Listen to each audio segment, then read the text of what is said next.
मेरी और शाहिद की कुछ समय पहले ही शादी हुई थी। हम एक साथ बहुत खुश थे।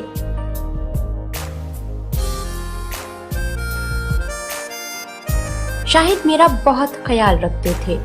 बिजी होने के बाद भी मेरे लिए टाइम निकालते थे। हम एक साथ मूवी देखते थे। मैं बहुत खुश थी।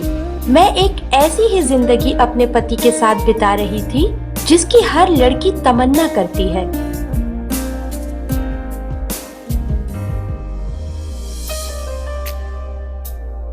आफरीन, तुम्हें पाकर मुझे एहसास हुआ कि मेरी ज़िंदगी में जो कमी थी वो पूरी हो गई है।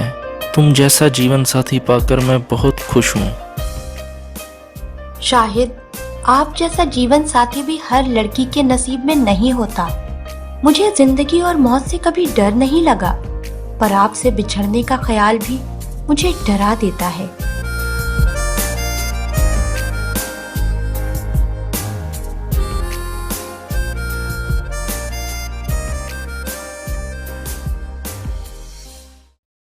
फिर एक रात मेरी आंख खुली तो शाहिद रूम में नहीं थे।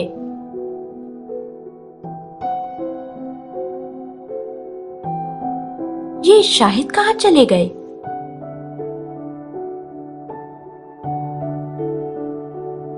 आफरीन उठ के रूम से बाहर जाती है तो शाहिद सोफे पे बैठे फोन पे बात कर रहे होते हैं। इस टाइम किसकी कॉल आ सकती है?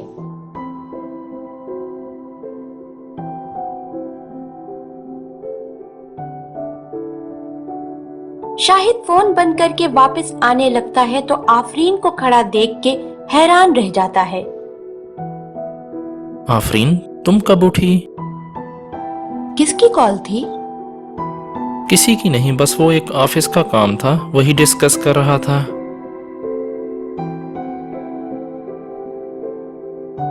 आफरीन सो नहीं पाती।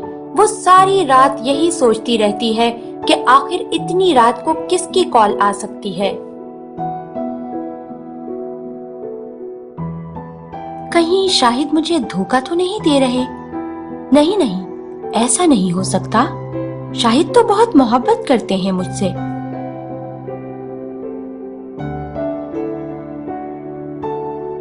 शाहिद अब लगातार घर में लेट आने लगे थे। वो मुझे इग्नोर करने लगे और अकेले में कुछ सोचते रहते। मैं ये देख के बहुत दुखी होती पर कुछ ना कहती। फिर एक दिन मैंने पूछ लिया, शाहिद, आप मुझे बिल्कुल भी टाइम नहीं देते। मैं सारा सारा दिन आपका इंतजार करती रहती हूँ। आप घर आके भी काम में बिजी रहते हैं। मेरी जान, आजकल ऑफिस में बहुत काम होता है, इसलिए तुम्हें टाइम नहीं दे पाता।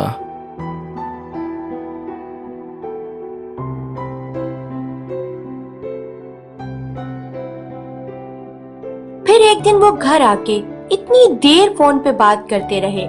मैं उनको चाय देने गई तो मैंने सुना, सुमन, तुम घबराओ नहीं, मैं सब ठीक कर दूंगा, तुम मुझ पे भरोसा करो। मैं ये सुनकर बहुत निराश हुई और रूम में वापस आकर बहुत रो रही थी।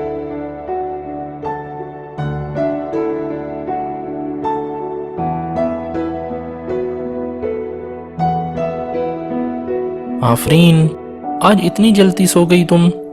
देखो, आज मेरे पास टाइम है तो तुम्हें नींद आ गई है। आफरीन कोई जवाब नहीं देती और आंखें बंद किए लेटी रहती है।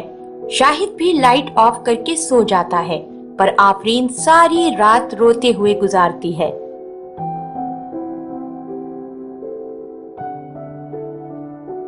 फिर अगले दिन शाहिद के मोबाइल पर मैसेज आया। शाहिद पास नहीं थे।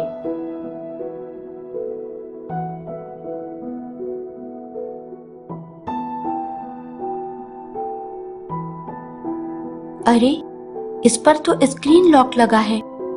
जरूर उस सुमन की बच्ची ने मैसेज किया होगा। खैर, एक दिन मैं पता लगा ही लूंगी।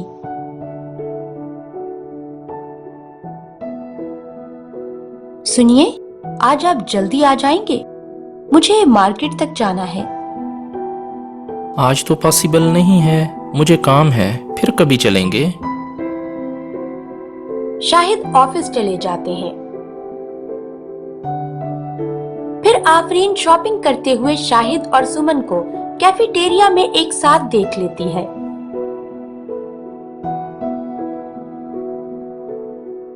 शाहिद, काश ये सब सच ना होता जो मैं देख रही हूँ। कम से कम मेरा भरोसा तो तुम पर रहता।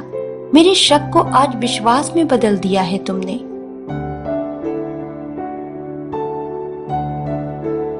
तभी आफरीन रोते हुए वहां से चली जाती है। शाहिद, तुम्हें थैंक यू बोलने के लिए मेरे पास शब्द नहीं है। तुमने मेरी बहुत हेल्प की है। ये तो किस्मत ने मुझे तुमसे मिलवा दिया और मैंने तुमसे हेल्प करने को कहा, वरना मैं तो अब तक अपने पति के इलाज के लिए पैसे जमा ना कर पाती। अरे इसमें थैंक यू की क्या बात है, तुम मेरे कॉलेज के टाइम से बेस्ट फ्रेंड हो।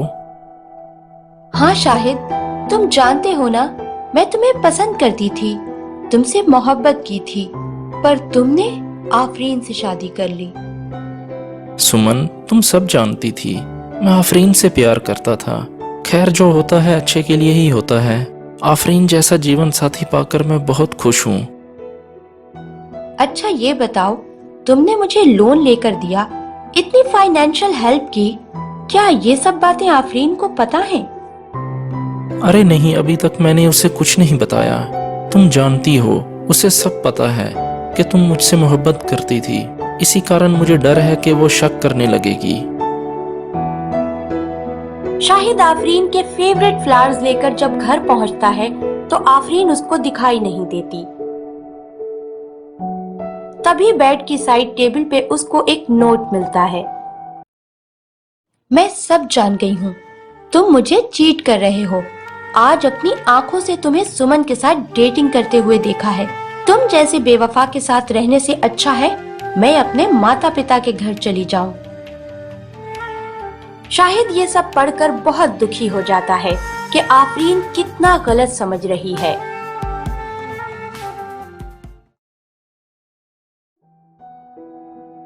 बस अब ठीक है, मैं भी उसे नहीं मनाऊंगा अब। उसने सोच भी कैसे लिया कि मैं उससे चीटिंग कर रहा हूँ।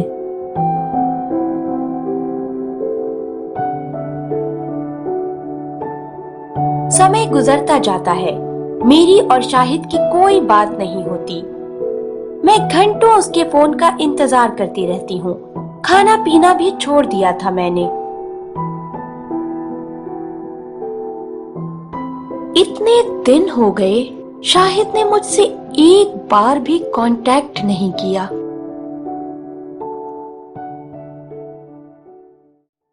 इधर शाहिद भी आफरीन के बिना बहुत उदास होता है। साथ रोती थी, मेरे साथ हंसा करती थी, वो लड़की जो मेरे दिल में बसा करती थी। एक लम्हे का बिछड़ना भी गवारा ना था उसको। रोते रोते वो मुझसे ये कहा करती थी, बेवफा समझकर रूठ गई अनजाने में। वो तो मेरे साथ जीने मरने की दुआएं किया करती थी। बात किस्मत की थी कि दूर हो गए हम, वरना वो मुझे अपना नसीब कहा करती थी।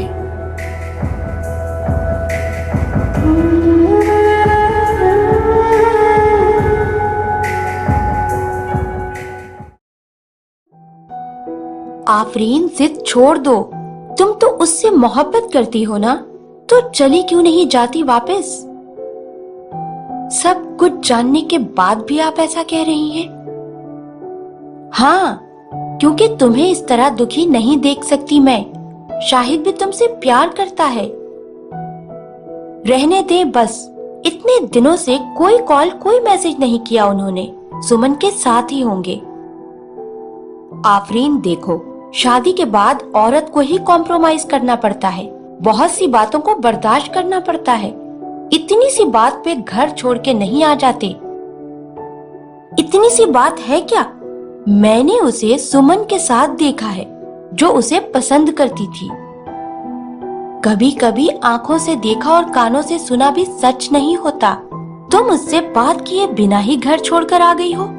लड़की को बहुत सी बातों को बर्दाश्त करके हस्बैंड के साथ कदम से कदम मिला के चलना पड़ता है, वरना घर नहीं बसते।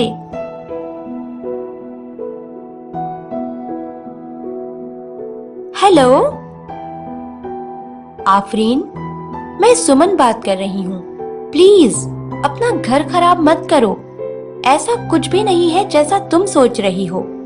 मेरे पति बीमार हैं और उनके इलाज के लिए मुझे पैसे चाहिए थे, तभी मैंने शाहिद से हेल्प ली थी। आफरीन को अपनी गलती का एहसास होने लगता है और वो शाहिद को फोन करती है।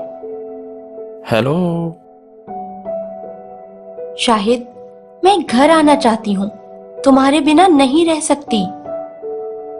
मैं अभी आता हूँ तुम्हें लेने।